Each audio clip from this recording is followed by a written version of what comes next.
Hey y'all, I'm asked all the time if people can do a Scentsy event if they just started selling Scentsy, like if they can set up at a vendor show or an event. Absolutely. So here's what I tell people. First off, you can use your kit and only your kit and still do well at events, okay? So hopefully the event's gonna have a table for you. If not, you might need to borrow a table if you don't already have one. Then you can just throw a black sheet over it or any solid color, nice looking sheet over the top of it if you don't already have a tablecloth. Keep it simple. Then use your kit that you received from Scentsy. Set it up nice. Use your warmer box to stack your stuff up higher to kind of add an appeal because you want different stacks. Use things that are around your house. Surely you've got a basket somewhere or something cute. Just look around at your house, the things that you like, and use that to kind of doll up your table. Your table doesn't need to be over the top anyways. Keep it simple, keep it cute, add some different levels for the eyes to see, right? Then when you go to that event, you're going to talk up people joining your business, right? Joining your team, the opportunity that Scentsy has to offer you, right? And also getting free Scentsy. You're needing to meet new people, get new contacts, so start talking party options. Practice at home in the mirror. Come up with a little, line, a couple lines that you're going to say and make that your point. Maybe invite a friend to come with you and help you with it, or your sponsor, or somebody who can maybe help you talk through it, or just ask them what's some good verbiage. I also recommend people to come with me. So my teammates are always welcome to come to events so that they can hear me. I've been doing this for several years now, so my verbiage just naturally kind of comes out if people are around that and see that. So find maybe a sponsor or a friend who also sells and does events and see if you can just tag along. We all need help setting up and working our events. So that's a great way to gain experience too and get to know just the right words to say. But you can set up just your kit. If you're wanting to go ahead and set up and you say, look, I want to spend a little bit of money to make sure I have some cash to carry. Great, awesome. I never encourage my team to put too much money out there if they're wanting to do it. But if they're wanting to buy stock, absolutely, to have for events, I understand. I get it. It's a business and you might want to do that. So what I tell people is you're never going to know what people are going to like in warmers. So don't start with warmers. If you are going to take a few warmers, keep it very simple, very few, and make sure they're warmers that you like just in case you get stuck with them and that you can put in your own home, okay?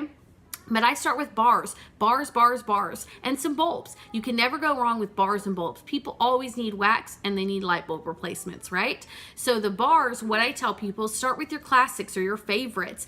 And I don't mean your favorites, I mean in the catalog. If you look, the section changes. Sometimes it's called classics, sometimes it's called favorites.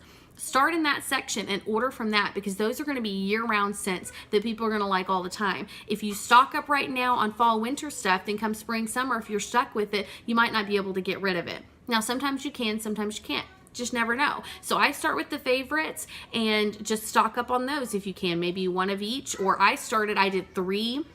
And I picked a few different ones and did 3 of each until I eventually had 3 of all the classics and favorites, until I eventually had 6 of all of those. Then I worked my way into the cafe line, the bakery stuff, and then into the men's and, floral and that kind of stuff. And so that's kind of how I worked it. I didn't worry about seasonal. Now we do a lot bigger events. We have a lot more stuff on hand, so it's a little bit different. But starting off in the beginning, I don't worry about seasonal, okay? So keep it very simple. And light bulbs, and then car stuff too, and room sprays, those kind of things. You can grow into those, but those are going to be host rewards that you're going to get. Okay, so like free and half price. If you do fundraisers, that's a great way to build up your stock. Sorry if you can hear my boys playing in the background. This is a stay-at-home mom business, right? We're all doing what we do in our own spare time. So anyways, I did fundraisers in the beginning, and with the fundraisers, I used my free and half price, and that's how I built up my stock. Now at my events, whenever I do my event, let's say I sell $500. I don't just go, whoop, made $500 and go out and party that night, right? And go out on a date and do whatever. Nope, I take that $500, I immediately put it right back in and buy the product back. In doing that, I'm gonna add more free and half price every single time. So think about it, your $30 warmer, then you buy it back, then you sell it again. Each time you're gonna make a little commission off of that. And that adds up to eventually, you're still gonna have the warmer, but it's gonna have been free because you have sold it 4 times, right? 25%, 4 times, 100% covered, right? And then you still have the warmer to sell again. I hope that makes sense. If you have any questions, feel free to pop them below. But that's just kind of what I do for my events. And then really and honestly and truly, the absolute key to this is getting people's contact information. Whether you set up just a kit or you do cash and carry, does not matter.